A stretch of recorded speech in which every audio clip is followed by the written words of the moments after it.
39वां सवाल है, ₹5,000 का 10% वार्षिक ब्याज की दर से 3 वर्ष का चक्रवृद्धि ब्याज ज्ञात कीजिए। देखो मैं तेजी से करके बताऊंगा क्योंकि ऐसे सवाल में पहले भी बहुत करा चुका हूँ। तो ये क्या है, इसमें मूलधन दिया हुआ है, मूलधन को लिखते हैं हम पी से, पी दिया हुआ है इन्होंने 5,000। जो दर है वो दी हुई है, दर को हम लिखते हैं आर से, मतलब रेट, वो कितनी दी हुई है 10%। और वार्षिक ब्याज की दर से 3 वर्ष टाइम दिया हुआ है, समय दिया हुआ है 3 वर्ष का चक्रवृद्धि ब्याज बताना है। तो चक्रवृद्धि ब्याज का मैंने क्या बताया था फॉर्मूला, चक्रवृद्धि ब्याज का हम डायरेक्ट भी फॉर्मूला लिख सकते हैं। क्या, चक्रवृद्धि ब्याज को लिखते हैं ऐसे, ठीक है, सीआई। सीआई का मतलब हो गया कंपाउंड इंटरेस्ट, जिसका मतलब होता है चक्रवृद्धि ब्याज। तो उसका क्या फॉर्मूला होता है, पहले हम लिख लेंगे चक्रवृद्धि, पहले हम लिखेंगे मिश्र धन का फॉर्मूला, P 1 प्लस दर बटे 100 की पावर समय, मतलब टाइम। ये किसका फॉर्मूला हो गया, मिश्र धन का फॉर्मूला, माइनस इसमें से मूलधन, ये हो जाता है डायरेक्ट ही चक्रवृद्धि ब्याज का फॉर्मूला। तो हम लिखेंगे चक्रवृद्धि ब्याज P कितना दिया हुआ है 5,000, लिखेंगे 5,000, 1 प्लस दर कितनी दी हुई है 10% की, 10 बटे 100, समय दिया हुआ है 3 वर्ष, माइनस मूलधन कितना दिया हुआ है 5,000।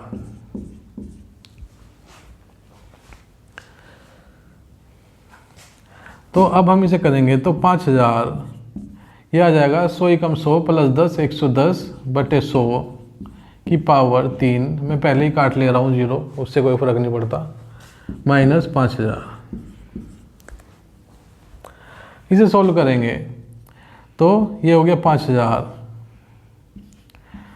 और 11 का क्यूब करेंगे, 11 की गुणा 3 बार करेंगे। देखो 11 गुणा 11 गुणा 11 क्या आता है 1331 आता है, करके देख लीजिएगा। तो ये कितना आ गया 1331, 10 की 3 बार करेंगे, 10 गुणा 10 गुणा 10 करेंगे तो कितना आ जाएगा 1,000। तो यहाँ पे मैंने लिखा 1,000 माइनस 5,000, ये क्या है 5,000, मैं ब्रैकेट खोल देता हूँ क्योंकि इससे ज़्यादा वो नहीं कटेगा, तो मैंने खोल दिया। ये कितना आ गया 1331 बटे 1,000 माइनस करना है 5,000। बोर्ड मास के नियम अनुसार हमें पहले गुणा करनी पड़ेगी, गुणा करने में ये क्या होगा, ये नीचे वाले 3 0 कट जाएंगे। तो अब मैं गुणा कर लेता हूँ, 5 एकम 5, 5 तिया 15, हासिल 1, 5 तिया 15 16, हासिल 1, 5 एकम 5 और 1 6, माइनस 5,000। तो हमारे पास क्या आ गया 6 6 5 1 में से 5,000 घटाएंगे तो कितना आ जाएगा, मैं यहाँ घटा के दिखा दे रहा हूँ। 6 6 5 1 में से कितना घटाना है, 5,000 घटाना है हमें, 6 6 5 5 सॉरी 6 6 5 5 में से। तो हमारे पास कितना आ गया, इसमें से मैं घटाऊंगा तो कितना आ जाएगा 0 5 5 6 1। तो ये आ गया हमारा चक्रवृद्धि ब्याज। चक्रवृद्धि ब्याज ये आ गया हमारा। तो अगला सवाल है, हमें क्या करना है, गुणनखंड करना है किसका, 12y² माइनस y माइनस 1, इसका गुणनखंड करना है। गुणनखंड का मतलब क्या है, तोड़ना है छोटे छोटे हिस्सों में, जो गुणा करने के बाद दिया है। इसका मैंने तरीका क्या बताया था, देखो ये 12 है, ये क्या है -1, तो इन दोनों की गुणा करेंगे, हमारे पास क्या आएगा, हमारे पास आएगा -12। -12 को हम थोड़ी देर अलग लिख लेते हैं और इधर 12 ही ले लेते हैं, ठीक है। 12 का हम क्या कर लेते हैं, पहले गुणनखंड कर लेते हैं। 12 का गुणनखंड करेंगे तो पहले किससे भाग कर लो, 2 से कर ले रहे हैं, चलो हम 2, फिर 2 से करेंगे 3, फिर आया 3, तो हमारे पास आ गया 12 बराबर आ गया 2 गुणा 2 गुणा 3। अब हमें इस तरह से वो रखना है कि ऐसे डिजिट लेने हैं, इनमें से ऐसे 2 नंबर लेने हैं जो जोड़ घटा के बाद तो ये आए और गुणा करने के बाद क्या है -12। तो देखो अगर मैं ले रहा हूँ 4 और 3, ये 2 नंबर ले लिए, देखो 2 दूनी 4, ये इकट्ठे करके मैंने 4 ले लिए, जो बचा 3 इधर ले लिया, ठीक है। तो 4 तिया 12 हो जाता है, हमें क्या चाहिए -12। तो इसका मतलब है दोनों में से एक क्या होगा, माइनस का होगा। तो दोनों में से एक माइनस का होगा, तो हम किसे माइनस कर लें, देखो अगर मैं इसे माइनस कर ले रहा हूँ तो क्या होगा, 4 में से 3 गया तो कितना आ जाएगा 1। हमें क्या चाहिए यहाँ पे क्या है, यहाँ पे है -1, तो हमें क्या चाहिए, -1 चाहिए। तो -1 के लिए क्या करूँगा, मैं इसे नहीं इसे लूँगा माइनस का, और इसे ले रहा हूँ प्लस का। तो हमारे पास क्या आ जाएगा, -1 आ जाएगा। तो -1 ये यहाँ से सेटिस्फाइड हो जाता है, और अगर इन दोनों की गुणा करेंगे तो -12 आ जाता है। तो मैंने यहाँ क्या किया, इसको कैसे लिखा, -4y + 3y ऐसे लिख सकता हूँ मैं। -4y में 3y जोड़ेंगे तो क्या आएगा, -y आएगा। तो इस बात को, ये इस चीज़ को मैंने क्या किया, इस तरीके से लिख लिया। बस इसमें यही होशियारी दिखानी है, और इस सवाल में कुछ नहीं है। और जो आगे पीछे है वो ऐसे कैसे ही कॉपी कर दो। तो यहाँ कितना है, 12y² मैंने कॉपी कर दिया, और यहाँ कितना है, -1। अब क्या करना है, ऐसा देखना है जो इसके पास भी हो और इसके पास भी हो। ऐसा क्या चीज़ है, देखो 12 का मतलब क्या हुआ, 12 का मतलब है 4, इसके पास 4 भी है और 3 भी है। तो इसके पास भी 4 है, इसके पास भी 4 है, तो मैंने लिख लिया 4। अब बात करते हैं y की, इसके पास 2y है, इसके पास 1y है, तो 1y तो दोनों के पास है, मैंने लिख लिया। अब ये ले लिया हमने क्या, कॉमन। अब अंदर क्या बचा, यहाँ 4y निकाल लिया इसमें से, 12 में से, तो कितना बचा, 3, और 1y निकाल लिया तो 3y बचा। प्लस ऐसे ही इधर क्या बचा, 3y। अब इधर क्या बचा, इस वाले में बचा 1 -1। ऐसे ही दूसरे वाले में से देखते हैं, दूसरे वाले में से क्या है, हमें क्या चाहिए, अब ये ब्रैकेट बन गया। अब हमें क्या चाहिए, यही चाहिए। इन दोनों में से क्या है, कुछ कॉमन नहीं आ रहा इन दोनों में से, तो हमने लिख लिया 3y -1। ऐसे कैसे ही कॉमन क्या आएगा, 1 ही कॉमन आ सकता है, क्योंकि 1 इसके पास भी, 1 इसके पास भी है प्लस का। अब हम क्या करेंगे, जो ये 2 बार आ गया, ये भी आ गया, ये भी आ गया, इसे तो ऐसे कैसे लिख लेंगे, लिख लिया 3y -1। और जो बाकी बचा ये और ये, इसे लिख लेंगे दूसरे वाले डब्बे में, तो 4y + 1। ये इसके गुणनखंड हो जाते हैं। फिर से समझा दे रहा हूँ, देखो हमारे पास ये इक्वेशन थी, हमने क्या किया, 12 की गुणा आखिरी वाले में की। सबसे पहले तो इन्हें क्या है, लगाने हैं। जिसके पास ज़्यादा y है उसे सबसे पहले रखना है, उसके बाद जो जिसके पास कम है फिर उससे कम है। इसके पास है ही नहीं तो इसे सबसे बाद में रखा है। इसे लगाने के बाद पहले वाले नंबर को, सिर्फ नंबर को हमने क्या है, आखिरी वाले नंबर से गुणा किया। तो आखिरी वाले नंबर से गुणा करने के बाद हमारे पास आ रहा है -12। -12 को हम एक तरफ रख देते हैं, माइनस को फिलहाल 12 ले लेते हैं। तो 12 हमने ले लिया, तो हमारे पास आ गया 2 दूनी 4 और 4 तिया 12। इस तरह से आगे निकल गए। अब हमें 2 नंबर ऐसे लेने हैं, तो जो जोड़ घटा के बाद क्या है, 1 आए। ठीक है, यहाँ -1 था तो -1 आए जोड़ घटा करने के बाद, और गुणा करने के बाद -12 आए। तो इस तरह से हमें उसे अरेंज करना है। तो आप 1-2 बार करके देखोगे तो वो हो जाएगा, बहुत आसान होता है। अभी आपने करके नहीं देखा तो आपको थोड़ा सा हार्ड लग रहा होगा, ये तो बहुत आसान चीज़ है, तो आप इसे कर लोगे आसानी से। तो इसके बाद क्या है, अब हमें सीखना है यहाँ पे कॉमन लेना। तो कॉमन लेने के लिए हमें क्या है, जो इसके पास भी है, इन दोनों में से 12y² और 4y में से ऐसी चीज़ कॉमन लेनी है जो दोनों के पास भी हो। तो मैंने क्या लिया, 4 कॉमन ले लिए, क्योंकि इसके पास भी 4 है, इसके पास भी 4 है, 4 तिया 12 4 है, इसके पास भी, इसके पास भी। तो मैंने ले लिया 4 कॉमन। अब इसके पास 2y है, इसके पास 1y है, तो 1y कॉमन ले लिया। अब इसके पास क्या बचा, जो बचा जिसके पास वो अंदर रख दो। इसके पास 3, भाई 4 तो ये ले गया था, 3 ये बचा, और 1y ये ले गया था, तो 1y ये बचा। ऐसे ही यहाँ पे क्या है, -4y है, यहाँ पे 4y है, तो 4y तो ये ले गया, क्या बचा, -1 बचा। ऐसे ही हमने दूसरी तरफ किया है, और बाद में जो ब्रैकेट आ जाते हैं वो ऐसे लिख लेते हैं।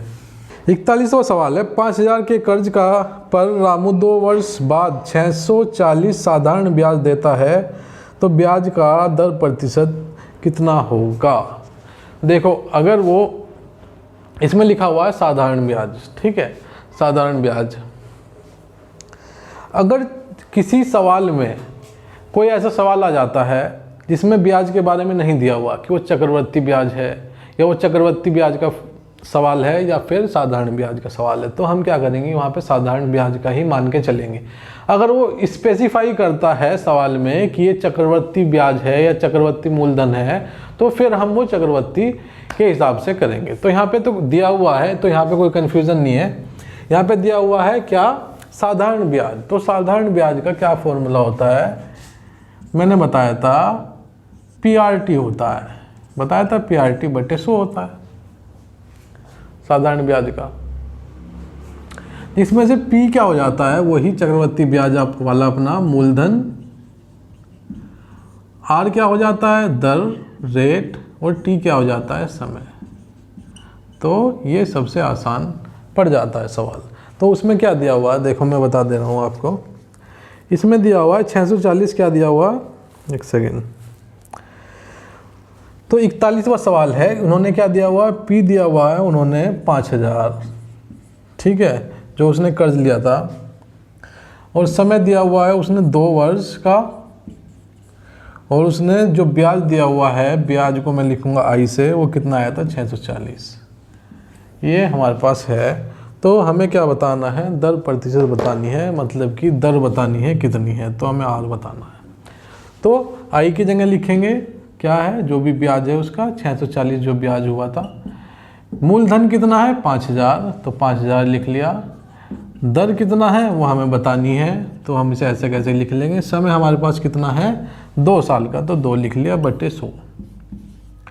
नीचे वाली 2 जीरो से ऊपर वाली 2 जीरो कट जाएगी, कटने के बाद ये 50 की गुणा 2 से होगी, तो कितना आ जाएगा 100। तो ये कितना आ गया 640 बराबर 100 गुणा R, इतना आ गया। अब ये 100 है, ये दूसरी तरफ जाएगा बराबर से, इधर गुणा में है तो इधर क्या चल जाएगा, भाग में आ जाएगा। तो हमारे पास क्या आ जाएगा 640 बटे 100। नीचे वाली जीरो से ऊपर वाला जीरो काट सकते हैं हम। अब देखिएगा ये क्या है 64 बटे 10 आ गया। 64 बटे 10 को करेंगे तो जैसे हम दशमलव हटाते हैं वैसे ही हम लगा देते हैं। क्या, एक के बाद एक जीरो है तो यहाँ पे एक के बाद हम यहाँ दशमलव लगा देंगे और जो नीचे जो है वो हटा देंगे। तो ये कितना आ गया 6.4% की दर आ गई। मैं हटाने वाला समझा दे रहा हूँ फिलहाल। 524 बटे 100 ये है हमारे पास। तो क्या है यहाँ पे हमें दिख रहे हैं एक के बाद कितनी जीरो है, 2 जीरो है। तो यहाँ भी 2 संख्या के बाद हम दशमलव लगा के ये नीचे वाला हटा सकते हैं। ठीक है, और अब भी समझ में नहीं आया हो तो भाई मेरी वीडियो देख लीजिएगा। दशमलव पे डेसिमल पे एक शानदार वीडियो बनाई हुई है मैंने। तो अगर डेसिमल में आपको दिक्कत है, थोड़ा सा भी डर बाकी है तो उसे वो ख़त्म कर देगा। प्रश्न 42वां है, क्या है 243 का पूर्ण घन ज्ञात कीजिए। ठीक है, अब पूर्ण घन क्या होता है, देखो घन का मतलब होता है क्यूब। ठीक है, घन का मतलब समझिएगा 3 और वर्ग का मतलब हो जाता है 2। ठीक है, ये बात तो आपको पता होगी। अब मैं अगर लिखूं 125 का पूर्ण घन क्या हो जाता है, तो मैं अगर 125 के फैक्टर करूं, 125 का करूंगा 125 के फैक्टर करूं तो मैं 5 से भाग करूंगा तो क्या आएगा 25, फिर दोबारा से 5 से करूंगा तो 5 आएगा, 5 एकम 5। तो हमारे पास क्या आ गया 125 को मैं लिख सकता हूं 5 गुणा 5 गुणा 5। तो जो 5 है ये 3 का जोड़ा बन जाता है, तो 5 क्या हो गया इसका पूर्ण घन हो जाता है। समझ में आई बात। ऐसे ही 243 को अगर मैं क्या कर रहा हूं, तोड़ रहा हूं, तो 243 को मैं देखो ऐसे लिखूंगा। मैंने लिखा 243 2 4 3। अब ये किससे कट रहा है, देखो मैं आपको एक चीज़ बताता हूँ मज़ेदार। अगर हम इन्हें जोड़ लें, क्या 2 + 4 + 3 कितना आ गया 4 3 7 8 9, कितना आया 9। तो अगर संख्या जोड़ने के बाद ऐसी संख्या आ रही है जो 3 से भाग हो जाएगी, इसका मतलब वो संख्या भी 3 से भाग हो जाएगी।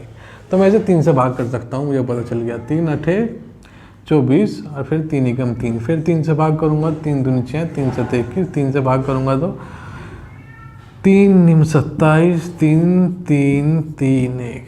ठीक है, तो हमारे पास क्या आ गया, हमने लिखा 2 4 3 बराबर कितना हो जाएगा 3 गुणा 3 गुणा 3 गुणा 3 गुणा 3।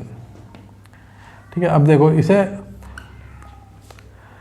घन को ऐसे लिखते हैं, ठीक है, रूट को। अब हमें ये करना है, तो इसका मतलब क्या हुआ, इसका मतलब ये हो गया, ये वो पूछ रहा था सवाल में, ठीक है। इससे डरने की जरूरत नहीं है, ऐसे निकल रहा है, बहुत आसान चीज़ है, ठीक है। रूट की अगर आपने वीडियो देख ली होगी तो आपको पता चल गया होगा कितनी आसानी से मैंने इसका एक तरीका बताया हुआ है, वो चुटके में हो जाते हैं उससे सवाल। तो वही सवाल यहाँ पे, वही तरीका यहाँ पे लगाएंगे। क्या है यहाँ पे बाहर क्या है 3, हमें क्या करना है, घन करना है। घन का क्या बताया था मैंने, 3 जोड़े बनाने होते, तो हमने यहाँ 3 जोड़े बनाने शुरू करे। एक जोड़ा तो ये बन गया, ठीक है, तो इसे निकाल लेंगे बाहर, और अंदर क्या बचा 3 गुणा 3, और ये जोड़ा नहीं बन पाया इसका, तो हम इसे लिखेंगे 3 रूट 3 3 9, तो ये हो जाएगा। और यहाँ से हमें पता चला कि ये पूर्ण घन नहीं है। अगर पूर्ण घन होता तो ये कट जाता। देखो अगर मैं बताऊँगा आपको, मैं एक सवाल अपनी तरफ से करके बता रहा हूँ, क्या 7 to 9, इसका हमें पूर्ण घन निकालना है।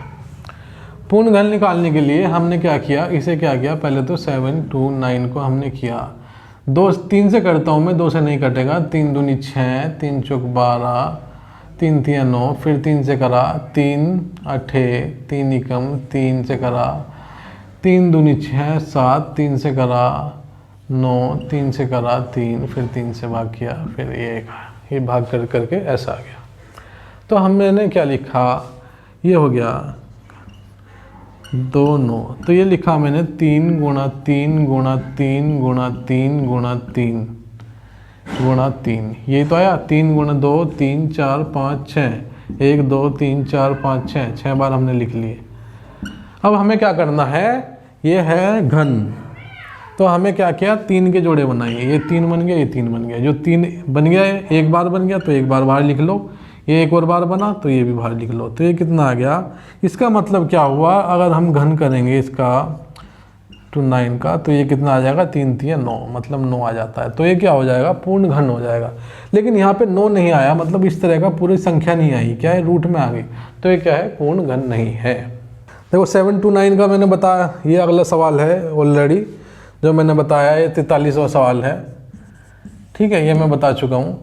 तो इसको ऐसे ही करना, फैक्टर करने हैं, फिर ऐसे लिख देना, तो ये इसका पूर्ण घन हो जाता है। ये वाला लेक्चर यहीं तक था, और अगर आपको अब भी क्षमता बची है सीखने में, और भी जिज्ञासा अभी भी बाकी है, तो जो मेरी वीडियो साइड में आ रही है, आप उस पर क्लिक करके आप डायरेक्ट मेरी नेक्स्ट वीडियो पे जा सकते हैं। तो थैंक यू, जय हिंद, जय भारत।